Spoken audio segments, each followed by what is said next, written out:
This time we ask, what is going on with the classic bike scene? And is it ultimately doomed?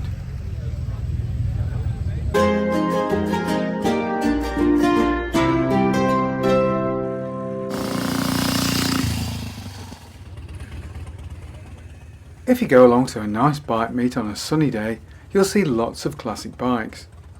And if you go along to the Banbury Run, for example, there'll be lots of bikes and lots of lovely people, so it's hard to imagine there's any sort of problem going on.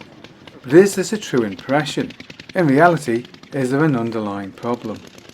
Now, strangely enough, several years ago, myself and Tom attended the Classic Bike Show at Stafford, and I spoke to one of the owners there, and basically said that I felt that the classic bike scene was going to go into decline within the next few years.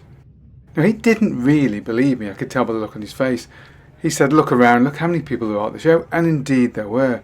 But my answer was, look at the average age of the people at the show. And to me, therein lies the first big problem with the classic bike scene. And it is in many ways linked to the fact that people tend to buy the bikes they aspired after when they were younger. In other words, people who grew up in the 50s and 60s and were teens couldn't afford a Commando or a Dominator or whatever it may be, but they could in later life, and so they decided to purchase them. However, now we're here several years down the line, and the predictable has started to happen. Those guys are getting older. Some have got to a point where they've sadly passed on, and others are simply at a point where it's difficult to start the bikes anymore. I spoke to an 87-year-old guy who was selling his Veloset recently, and he simply couldn't start the beast. It's a reality that we just have to embrace. We do all get older after all. And indeed, as I predicted, rather sadly, the membership of most classic bike clubs is going into sad decline, and many will simply fade from the scene in a few years. If things don't change, that is.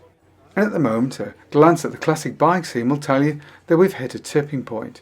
There are now more bikes available for sale than there are potential buyers. And many bikes are sitting in dealerships, and they're just sitting there for months and months and months, and they're simply not selling. And this is particularly true of British classics, the old-fashioned Kickstarter bikes, of course.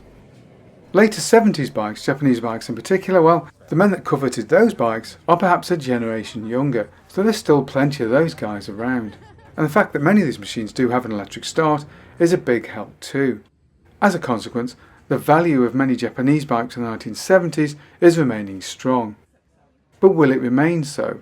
Because these are also big heavy beasts, and the average age of the average biker in general is of course getting much older. And many younger riders, and older riders alike, are simply not interested in older machines. This is a world dominated by gadgetry, and the pure raw experience of riding an older machine is something that many modern riders are simply not going to get. And as a general rule, few young people are actually interested in motorcycles at all, let alone classic bikes. And there are several reasons for this. Younger people today often have less spare cash in their pockets than they did a few years ago.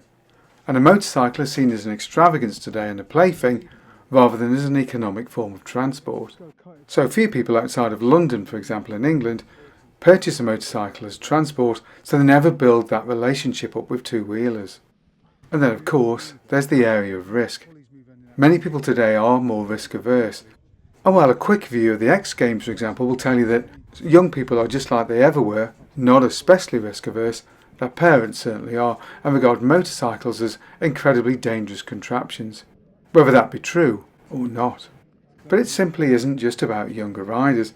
I've spoken to older riders nearer my own age, and they simply wouldn't consider riding an older bike or even anything not fitted with ABS and traction control. For them, if the bike doesn't include rider aids, it must be a death trap. But no doubt another problem is one of engagement. Classic bike clubs have simply not done enough to attract newer members. With the very notable exception of the Tri-Classic Day at the National Motorcycle Museum, there are today very few attempts to introduce people to older machines. And this is very disappointing. After all, it was the VMCC's Vintage Training Days that attracted me to older bikes in the first place, and it's an event they simply don't run anymore. Which leads me to ask, did complacency play a part here? Did the classic bike clubs believe that their memberships would remain constant, without really thinking about what they'd do for the future?